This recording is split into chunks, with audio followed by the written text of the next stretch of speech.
పెంచిన petrol diesel ధరలు తగ్గించాలని డిమాండ్ చేస్తూ అనంతపురం జిల్లాలో ఏఐటీయూసీ నాయకులు నిరసన చేపట్టారు.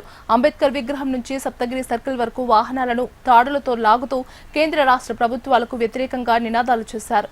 Auto, lorry, car driver union నాయకులు ఈ కార్యక్రమంలో పాల్గొన్నారు. దేశవ్యాప్తంగా పెట్రోల్ డీజిల్ ధరలు పెంచి ప్రజలపై ప్రభుత్వాలు భారం మోపుతున్నారని మండిపడ్డారు. వెంటనే పెంచిన పెట్రోల్ డీజిల్ ధరలు తగ్గించాలని ఏఐటీయూసీ నాయకులు డిమాండ్ చేశారు.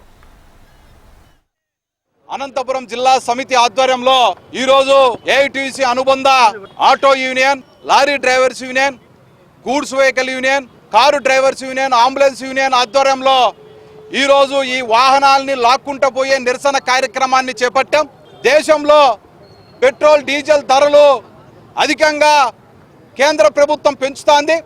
ఈరోజు అంతర్జాతీయ మార్కెట్లో పెట్రోల్ ధర, డీజిల్ ధర 55 రూపాయల నుంచి 60 రూపాయల లోపల పడుతుంటే ఈరోజు కేంద్ర రాష్ట్ర ప్రభుత్వాలు ఎక్సైజ్ డ్యూటీ పేరుతో, చెస్సుల పేరుతో దాదాపుగా 40-50 రూపాయలు ప్రజల మీద భారం మోపుతున్నటువంటి పరిస్థితి.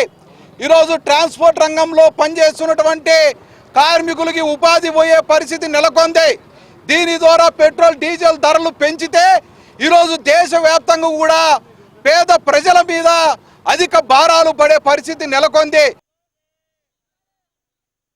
పెట్రోల్ డీజిల్ ధరలు తగ్గించాలని గత కొన్ని రోజులు కూడా సామాన్య ప్రజలందరూ కూడా రోడ్డుపైకి వచ్చేసి నిరసన వ్యక్తం చేస్తూ ఉన్నా కూడా మరి గాడిదపై వర్షం కురుస్తున్నట్లు కేంద్ర ప్రభుత్వం వ్యవహరిస్తూ ఉంది. ఈ నిరంకుశ వైఖరిని తీవ్రంగా ఏఐటీయూసీ అనంతపురం జిల్లా సమితిగా వ్యతిరేకిస్తూ ఉన్నాం.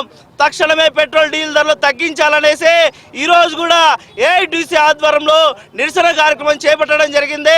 మరి సామాన్య ప్రజలు ఇబ్బంది పడుతూ ఉంటే వారిపైన మీ ప్రతాపం అనేసి నరేంద్ర మోదీ గారిని, రాష్ట్రంలో ఉన్నటువంటి చంద్రబాబు నాయుడు కుటుంబాన్ని, కూటమి ప్రభుత్వాన్ని మేము హెచ్చరిస్తూ ఉన్నాం.